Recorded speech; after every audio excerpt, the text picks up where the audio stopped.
Eu queria falar sobre duas atitudes.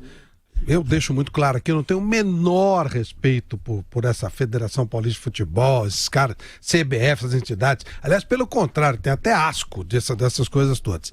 Mas eles estão caprichando. No domingo, no jogo entre São Caetano e Corinthians, algum gênio, para não dizer um imbecil, que é a palavra correta, obedecendo ordens mais imbecis ainda, impediu que alguns meninos do São Caetano, que sonharam por dias para entrar no campo de futebol, entrassem. Porque cedeu o número da regra imbecil que eles criaram, como se o número de jovens, de crianças, de meninos no futebol fosse exceder alguma coisa. Não, mas eles são perigosíssimos. Então, o que não é perigoso é a torcida uniformizada com a qual eles têm esquema. Você vê a imagem das crianças chorando. Isso, os menininhos chorando. Imagine a frustração. A criança, ela sonha. Isso é um sonho. O menino fica durante semanas, pô, vou entrar no campo e tal. Avisa os amiguinhos que vai entrar. É um negócio vergonhoso. Ontem eles capricharam mais ainda, debaixo de um temporal horroroso, com raios caindo para todo lado. Sim. Uma coisa assustadora, colocando em risco a vida dos jogadores, colocou em risco a vida dos jogadores e não pararam o jogo entre Internacional e São Paulo. Demorou muito para parar, provavelmente o árbitro não teve coragem de fazer isso sozinho, porque tinha medo da repercussão e das ordens que vêm de lá, essas ordens imbecis, que não respeita a vida dos jogadores. Outra vida dos jogadores corria risco. Meu caro Mauro Betting, e aí, o que se fazer com esse tipo de coisa? Duas situações impressionantes no mesmo, assim, em 48 horas. Em relação aos torcedores, é uma prática que agora se adota nas competições da CBF e também, se não me engano, em todas as federações, umas mais, outras menos, eu também não sei exatamente o protocolo, mas é para seguir o protocolo, organizar legal, mas gente, são crianças. Eu já até perguntei várias vezes, né? Mas por que proibir? Porque não tem o nome? Não, é uma questão de acesso, de organização. Eu acho que na bagunça que é, e mais gente é criança. Não, mas a gente se torna responsável. O pai tá... As crianças não aparecem de paraquedas ou paraglider, é o pai que leva, né? E a gente sabe quantos anos isso acontece, 200 anos. Eles fomentariam isso. Claro. Não, e aliás, alguns clubes, inclusive, isso é coisa das federações estaduais e CBF. A maioria dos clubes estão há muito tempo tentando peitar, porque quer levar e tem uma demanda gigantesca para botar isso e não consegue. Então isso é inominável. Time, aumenta a torcida. É isso, né? E para cada um. Não, exato. Imagina, Corinthians, São Paulo, todo mundo. Então tem que ter. Em relação à segurança, eu lembro um jogo de março de 95, começo da era Zagallo, mais uma era Zagallo na seleção brasileira, Brasil e Honduras em Goiânia. O árbitro era o Pereirão, lá de Goiás. Cara, o jogo foi um absurdo. Não teve jogo, né? Inclusive o Brasil empatou 1-1 e para o jogo não ser cancelado logo no comecinho, eventualmente devolver ingresso, foi a imagem que o Silvio Luiz está colocando aqui pra gente, que a gente já viu outras vezes.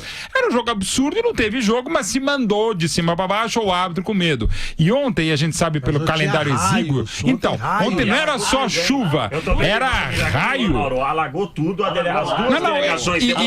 E Fausto, é o que destacou o Flávio, mais do que o não ter condição menor de jogo e não tinha mesmo, a questão da segurança, gente, graças a Deus não houve nada, e a gente sabe, como inclusive com o nosso queridíssimo amigo Altair Ramos, naquele raio que caiu em 96, e outros casos, morte de raio é uma das maiores causas mortes do mundo, de descampado, é inseguro, principalmente também para o torcedor, não só para o atleta, né? Então é inominável, e tem quase que infelizmente, sendo um pouco até leviano, mas imagino que se Dalai Lama fosse o árbitro, ele também teria ser pressionado, porque não tem muito tempo hábil, afinal tem que ser quinta-feira agora para amanhã. Mas, gente, bom senso, até porque, Beto, tem agora, como o restante do jogo vai ser definido a partir das 6 da tarde na Arena de Barueri, cara, pintou, e aliás, até serviço de utilidade pública, gente, não é para jogar na chuva. Eu adorava jogar bola na chuva, mas, cara, com uma possibilidade, é um perigo.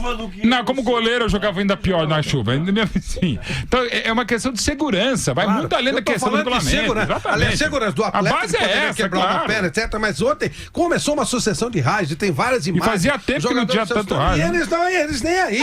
Continuando. E depois, olha que situação. Aí o técnico do Internacional, o Internacional só equilibrou o jogo depois da chuva.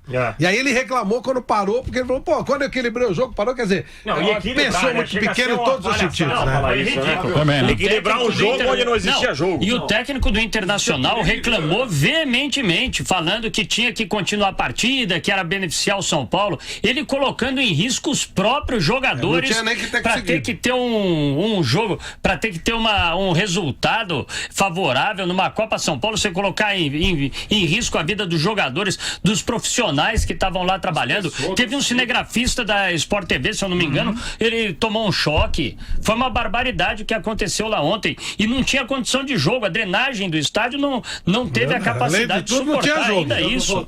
Com a chuva que teve, é difícil. Parou de novo, né? Mas a Copa São Paulo com esse número de clubes é absurdo. Também, não pode ter acontecido nada fora do 128 clubes, congestiona datas. Não. Né? Tem como. É um absurdo. Faz uma pré-seleção novembro e dezembro, joga 32 em janeiro. Pronto, é assim que se faz a Copa São Paulo. Aí se acontecer isso, você tem data mais fácil. Claro, num episódio como esse, você tem data mais fácil pra remanejar. Ou você acha que o São Paulo ou o Inter, que chegar à final, o jogo 10 horas da manhã, acho que quinta-feira, né? 10 horas. Ó, você acha que eles não estão com desgaste também? Lógico que estão.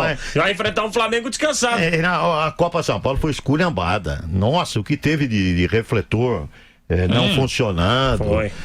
Nos estádios, gramados ruins. É péssimo. Trocaram a qualidade pela quantidade. Antigamente você tinha a Copa São Paulo com muito mais qualidade. E tem esquema para convidar esses times. Não é? Eu sei, não é só a seleção. É que é esquema mesmo. É esquema mesmo. A taxa de inscrição é de quanto para um clube participar da... Eu não sei qual é a taxa. Mas não é barato. Há uma taxa, mas mais do que isso, é quem vai pagar. Não são os melhores, não é um critério. Sim. É um esquema, por isso que eu tô falando, é esquema, é jogo de interesses. Esse aqui me interessa ter, esse aqui não me interessa ter. Não é aquela coisa não, vamos selecionar campeão de cada estado. Não, é esquema. É assim que a coisa funciona. Olha, é uma lástima. Há que se tomar como exemplo esse jogo, e já que a competição ela tem 128 clubes, a estrutura de logística deve ser privilegiada. Por quê? Porque a decisão é do delegado do jogo, ou seja, é um consenso entre a arbitragem, no clubes... caso, bola rolando é do árbitro. É do árbitro, sim, mas aí houve... Mas não é só um detalhe, houve... Não, mas aí, Mauro, a regra do jogo é o árbitro. Aí houve um consenso, ou seja, eles saíram para a lateral, o delegado do jogo, o trio de arbitragem, os 4 árbitros e os treinadores. Então, eles ali estavam... vendo o que fazer. Ouve todo mundo, mas o único responsável... O que acontece? O que acontece? A Federação Paulista, não sei se o presidente, quem faz toda a parte técnica da federação, tem que ir. Também, claro, a mídia, enfim. Não, mas a mídia... Nesse caso não, mas assim, ele tem que ter uma linha de comunicação com o delegado do jogo, principalmente, que é seu representante lá, para que ele possa, de alguma forma, observar de fora e falar, olha, realmente não há condições de se jogar futebol. Mas só quem define é o árbitro. E ontem, pra ser sincero, se não tivesse nem caindo raios, enfim, não tinha condição de jogo. Essa é a questão, não tinha. Aí já é um aspecto técnico, né? Agora eu tô falando de segurança. A vida das pessoas foi colocada em risco. E vou dizer mais, é que o brasileiro, ele é muito frouxo. O brasileiro é muito frouxo. Caberia entrar com uma ação por periclitação de vida. Claro. Qualquer um poderia fazer isso. A caberia deveria, mas o brasileiro é frouxo. Ele não morreu ninguém, tá tudo certo. E tem outra coisa, se eu não me engano, o árbitro pode responder criminalmente se acontecer alguma coisa com os jogadores lá dentro. Eu acho que ele responde criminalmente também, porque ele é o responsável pela partida. Então, se ele não suspender, se acontecesse alguma coisa, ele poderia responder o risco que correu, já cabe um processo. Só o risco que se correu. Me permita só para concluir. Por que eu disse o delegado? Porque o delegado, ele tem a conexão direta com a Federação Paulista de Futebol. E é exatamente por isso que a coisa não rola. O cara fala, não para. É o Domingos, é o Mingo.